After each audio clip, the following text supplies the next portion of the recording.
evening everyone. So my today's topic is India's foreign policy. India's foreign policy refers to the decision and strategies made by our country with the other countries to promote security, global peace and our own interests. But from the ancient time onward, there are two types of theories which come into the role.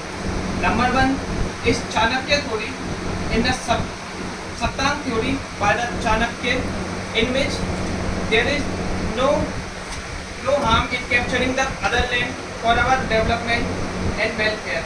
And the another one is Buddha's theory, in which we can rule on our land and develop our area.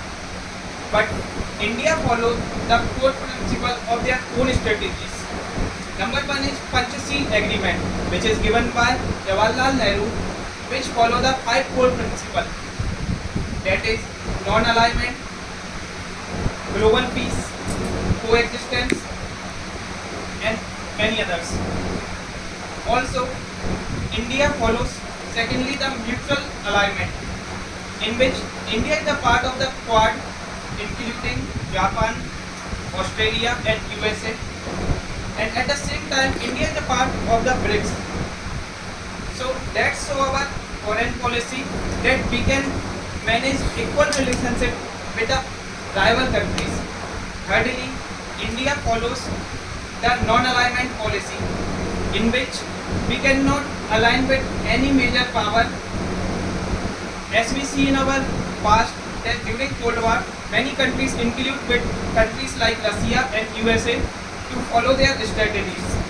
Number 4, India follows the neighborhood first policy, in which India promotes the growth in the neighboring countries like Nepal, Bhutan, Sri Lanka by developing their infrastructure that helps in future to us also. In the conclusion, I want to say that let us take the inspiration from our ancestors, because we are the future and we have to promote our country and promote our foreign policy. Thank you.